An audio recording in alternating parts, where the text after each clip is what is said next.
Hi, this is Walter Schmidt speaking, award-winning author on the book on superyacht sales. But today we are not talking about superyacht or sales because I have a guest here.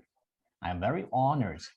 Her name, Nicole Cowley, and she's not just a woman. She's not just a businesswoman. She's more. I wasn't sure if I read it right or not, but when I read it, it was something like she's doing everything. And I asked myself, what the hell is she not doing? And that's why I want to give the introduction right over to her. But first, hello, Nicole. Welcome here on the show. How are you? I am great. Hello, Walter. Thank you so much for having me.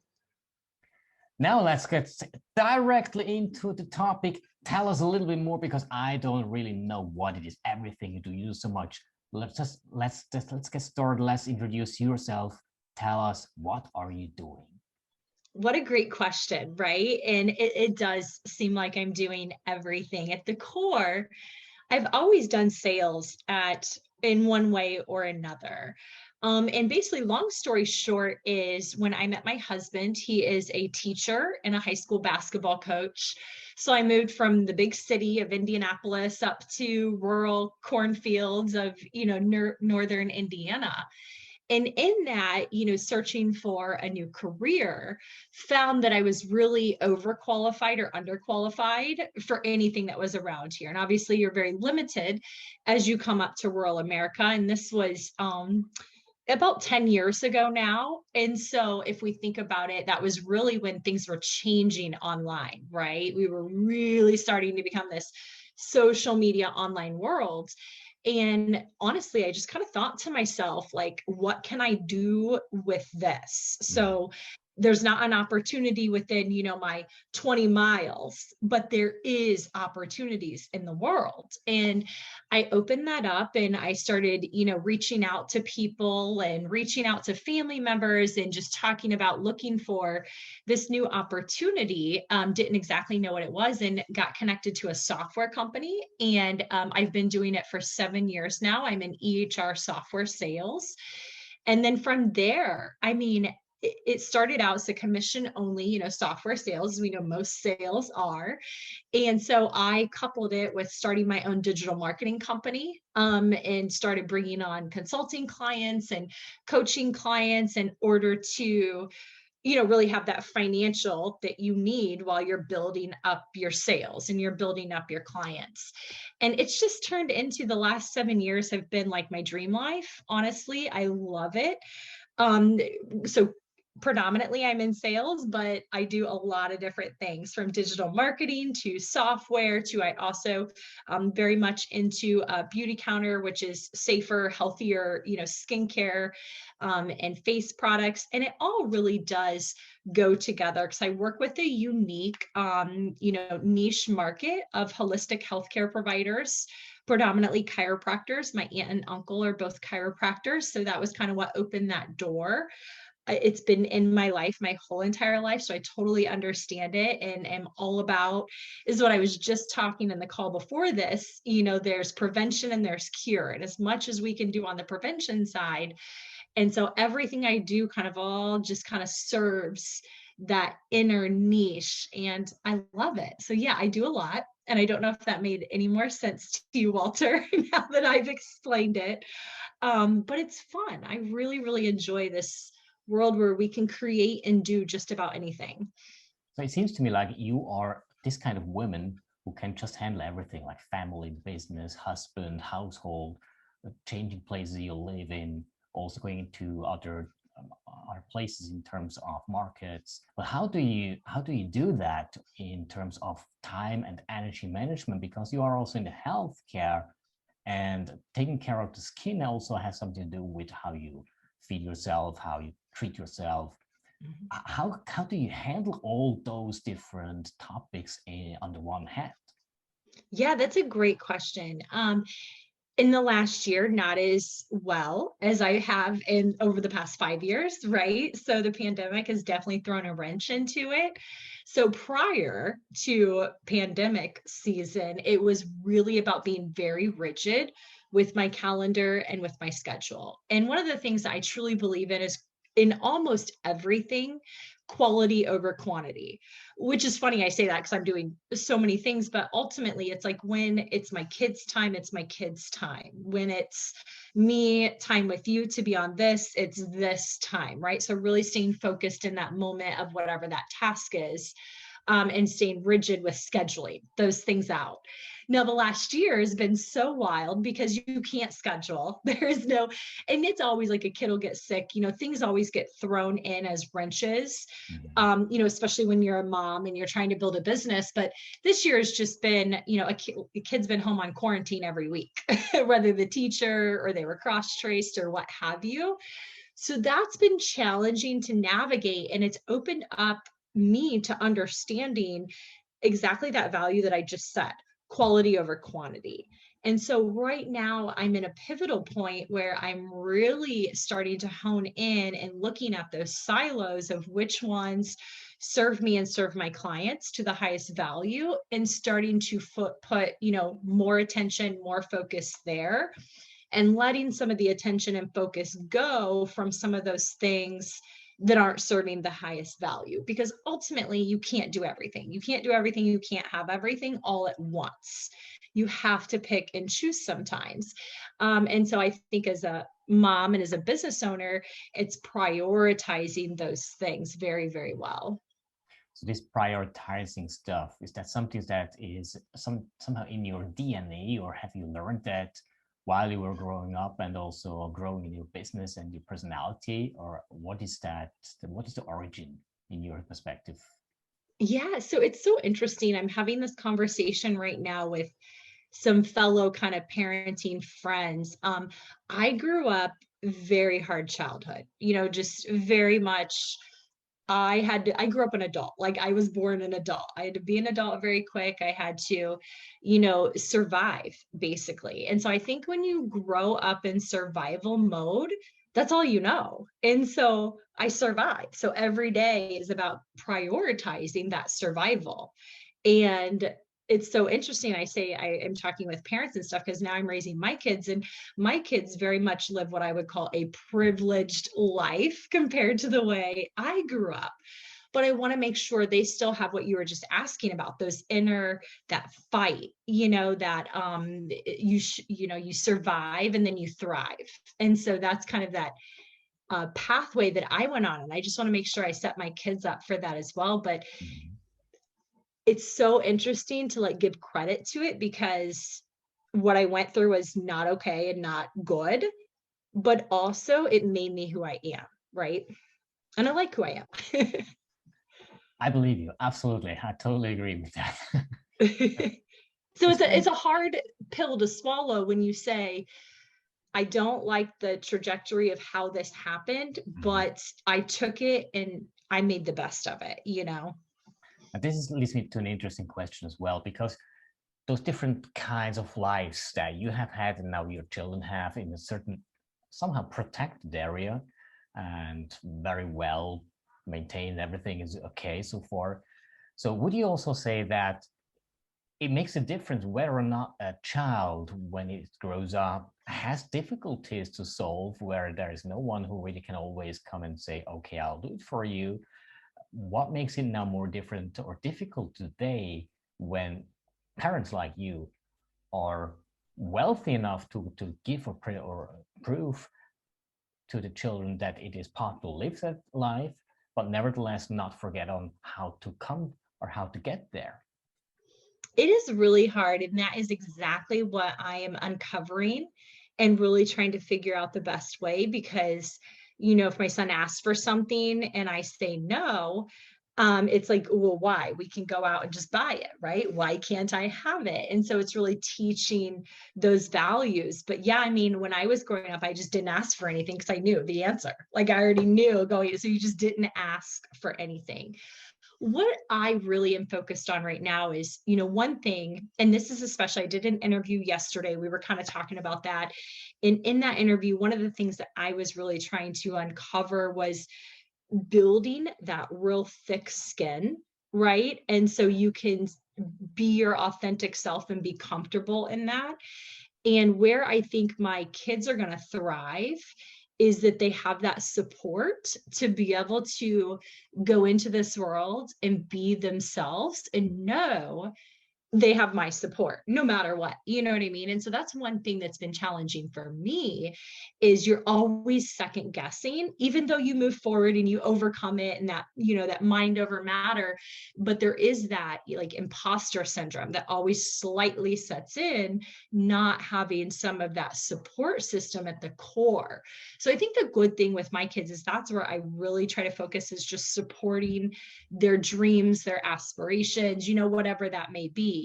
Now, obviously with things, that's where they're like, I consider them spoiled because I didn't have any of the things that they had, but they're good kids, right? And so I don't want to say earned, and the fact of like, they need to work for everything they have, but they need to respect the things that they have, respect the fact that they're able to have those things and kind of understand that. And my kids are so little right now, 6 and 2, that those conversations are just starting to open up. Absolutely. And how do you implement those experiences and this know-how into your daily business? Oh, that's a great question. So in my business, the biggest thing is I focus on the quality of service that I'm providing my clients. Mm-hmm. What I found, and I've bought a lot of programs, and I've bought a lot of things, and I've done a lot of things, and there's a lot of things that promise things that maybe aren't exactly there on the other side, if you will. So I really, whenever I'm setting up or I'm making a sale, I really, really believe in that product that I'm using, or like I'm using it, or I've seen the efficacy of it, and really have confidence in what I'm delivering, to the person on the other side. So I think that's my biggest thing is just the integrity of what you're serving, what you're selling. Like if I'm in a coaching call with a client, I'm going to come very prepared for that. I'm going to have researched them, research where they're at in their business, looked at all of our previous client notes. I want to be up to date and up to speed.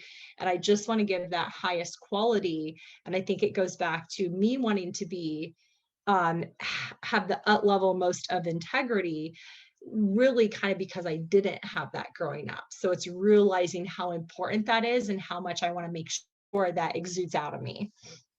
Does that make sense? Absolutely. Absolutely. Okay. Makes sense. Now, chiropractors are one kind of clients that you have, right? Yes. And how many percentage does that makes out of your clients' basket? Oh, a lot, 90%.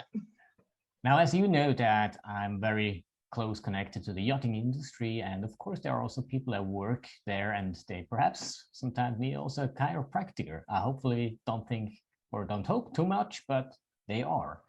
Now, there comes the question, what makes you different to other people that make your service the same or similar thing that you service to the people?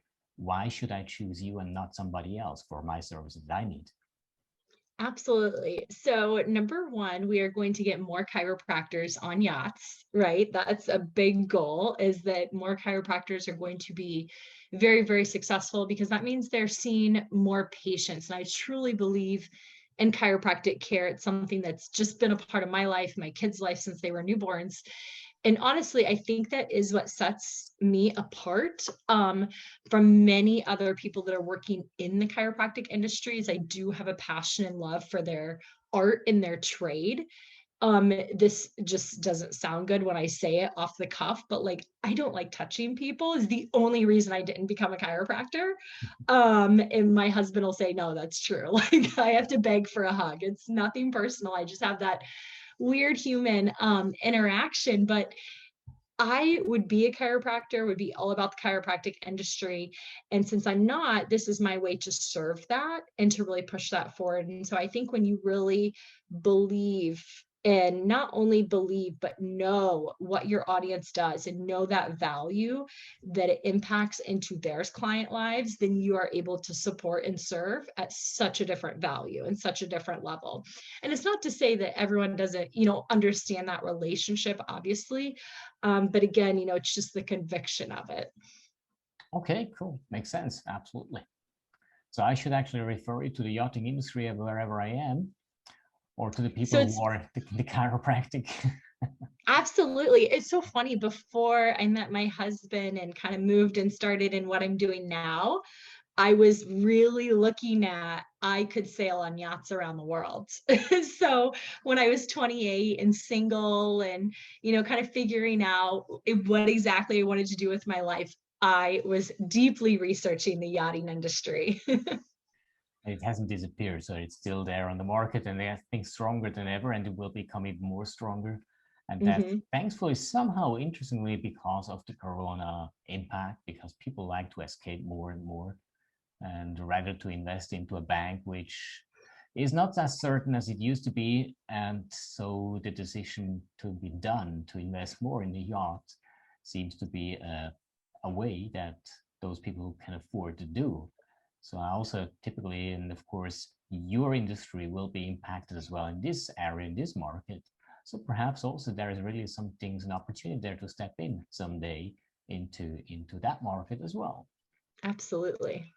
And now when I go back to your particularly entrepreneurship, what in your perspective is more important for yourself, to be an entrepreneur or self-employed in this what you do, and why? Um, yeah, really an entrepreneur. And I think an entrepreneur, when I think of that, they create their reality, they create the existence they live in, if you will. uh, Entrepreneur, self-employed, what have you, they all are very similar in nature. But when I say entrepreneur, it just gives me that inside that I'm creating what I'm going to live. And I like that. I like the fact that, I'm not living under somebody else's rules with a ceiling. I want the ceiling to be unlimited and just want to be able to grow within that. And that's what I love about, entrepreneur, is you don't have those caps, right? It's Mhm. as hard as you can work, is, as hard as potentially you can succeed on that level. Now, based on that, connected, how important do you think is coaching in your market? So important. So I've never had my own one-on-one. I've paid them just coach, right? I have done the group coaching, I have done the mastermind coaching, and I just actually stepped into a new kind of weekly group coaching program. Right now I'm actively positioning myself to get to a point where I can hire the right coach, because they're not going to be cheap. I already know they're not going to be cheap at all, that can work with me to get me to that next level. If I look back and I say, is there anything that I did wrong or anything that I would do different as far as when I started my company, when I started my LLC into today, it's hire a coach. And I tried to work with partners, like I'll get this partnership, or I tried to kind of get closer, like have these deeper client relationships where this client pays me more, but then I'm working more one-on-one with them. And it's like this, not a real coaching scenario. It's like I'm looking for mentors in all the wrong areas, right? And really, had I had a business coach from the beginning to just bounce ideas off of, and a lot of times it's even just giving you the okay to do what you need to do, right? It's like, should I do this? Yes, you should. Okay, I'm going to go do that. Whereas you'll sit there and go, should I, shouldn't I, should I, shouldn't I? And so I just think a coach can help you run so much further. It's like they're sitting there, giving you water the whole time you're on the course. And so I think that's very important for so many businesses. And I think it gets a really bad rep. And I think a lot of us try to do everything on our own. Mhm. And you can't do it on your own. And to have somebody, two minds is always better than one. And so to have somebody to be able to listen to what's inside your head, understand it, and then help you connect those pieces that maybe you yourself haven't connected is just invaluable. Absolutely, I totally agree with that. And well, it's a sort of a shortcut in terms of experiencing something that you can avoid steps that you shouldn't do that are not necessary to do if you have a coach who tells you either way which way you want to go or should go. And also, as you have mentioned, give certainty. If you have a 99% certainty, but this 1% missing certainty can have an effect in your behavior, in a sales process, or in a process as such anyway. I think that's very helpful if you are somehow also backed up to with a coach. Is that what you want to say? Absolutely, absolutely. Cool, great. Well, we are coming slowly to time-wise to an end, but if you have anything to say to the listeners who either way start a business or newly in a business, have for a long time already a business but want to go to the next level, what would be your advice? Well, it's ironic because we just touched on it, but honestly, it would be to hire a coach. Don't skip that part. And if you're not there, like right now, I know I am positioning myself to be able to hire a coach. Like that's my next big goal. I know what I want to spend. I know who I want to get. Like I know those pieces. So I would say spend a good majority of your time finding somebody that knows your industry, that knows your business, that has integrity, that you could trust. And it's also, we have blinders on, and we get these ideas and they say, and I've heard this, you shouldn't fall in love with your idea or fall in love with your product or your service, but it's so hard when you create it. It becomes your baby. And so sometimes they can see things in the peripheral that you didn't see that can just be, like you said, it can shortcut you not making so many mistakes or adding things in that need to be in there type of thing. So I definitely think my biggest advice is to not skip that step or not overlook having a coach. And really it's a support system, having that support system to, not really handhold you, because really it needs to come from you. I think when you sit with a coach, you should have the questions, you should have good questions to know and to ask them. But like I said, to be able to up level you to that next stage. Awesome answer and very high value in it. Now, one of the most important questions that I want to ask you right now is, if people want to reach out on you, how do they find you? Absolutely. So at Purdue Nicole, PurdueNicole, can find me anywhere at Purdue Nicole on Clubhouse, Instagram, Twitter, Facebook, whatever your, I say social media of preference is, right? Your social media of choice, whichever that one is. You can find me there. I digital marketing. What I found, like I said, when I started, is that our world is so interconnected. There's so many opportunities through these apps, TikTok and Clubhouse and Facebook, and don't write them off. They're huge, incredible tools for your business. And I would love for you to connect with me on any of them. I would love to chat with you. Cool. Awesome. Well, that was now from Nicole Cowley, the information. And you have seen some links to her connection opportunities like website, also the Facebook. So everywhere in this interview, you will find some information about Nicole. You won't miss her. And I just want to make sure that you think not only twice, but only once and make a decision to get connected with her, because she's so valuable for you and you can learn so much from her. And if you want to have a coach in her market and in the sales as well, there it is.